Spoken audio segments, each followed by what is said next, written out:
অনেক সময় আমাদের ভুলের কারণে ভূত প্রেত অশুভ শক্তি আমাদের উপরে ধরে এবং আমাদের ক্ষতি করে। অনেক সময় দেখা যায় যে আমরা এমন এমন ভুল করে থাকি অথচ আমরা নিজেরাই জানি না। যেমন আমি একটা গাছে প্রস্রাব করলাম, অথচ সেই গাছে ব্রহ্মদৈত্যর বাস বা কোনো আত্মা থাকে।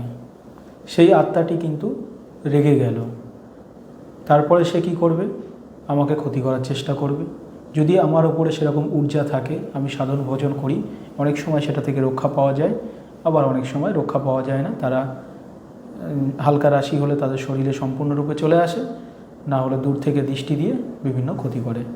অনেক সময় আপনি কবরস্থানে বা কোনো কবরে প্রস্রাব করলেন বা সেই কোনো কবরস্থানের উপরে অনাচার করলেন, তখন সেই আত্মা যদি সেখানে থেকে থাকে তাহলে সে আপনার ক্ষতি করার চেষ্টা করবে বা আপনাকে ধরবে।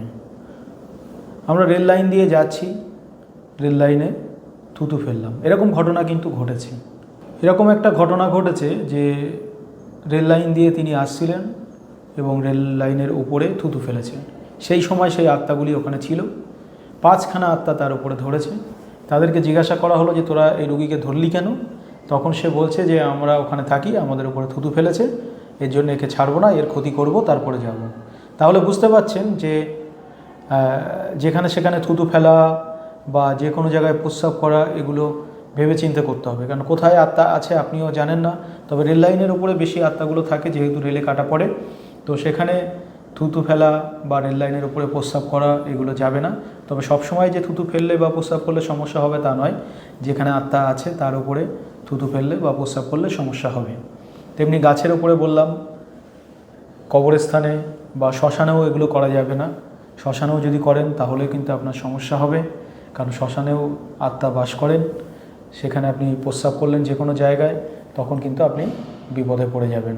তাই এগুলি থেকে সাবধান থাকবেন। আর যদিও বা এরকম ভুল হয়ে থাকে, কিছু কিছু আত্মা আছে যেমন ব্রহ্মদৈত্য, এটা ব্রেনের সমস্যা করে দেয়, ভয়ানক ক্ষতি করে, এরকমও রোগী কিন্তু আমাদের কাছে এসছে। তো সেক্ষেত্রে গাছের তলায়, বিশেষ করে বেল গাছ তলায় প্রস্রাব করবেন না। ধূপ মোমবাতি জ্বালিয়ে তাদের কাছে ক্ষমা চাইলে সেটা থেকে অনেক সময় মুক্তি পাওয়া যায়। এছাড়াও তাবিজ আছে ব্রহ্মদৈত্য সরানো, ভূত প্রেত সরানো, সেগুলি ব্যবহার করলে এটা থেকে মুক্তি পাওয়া যায়। ধন্যবাদ।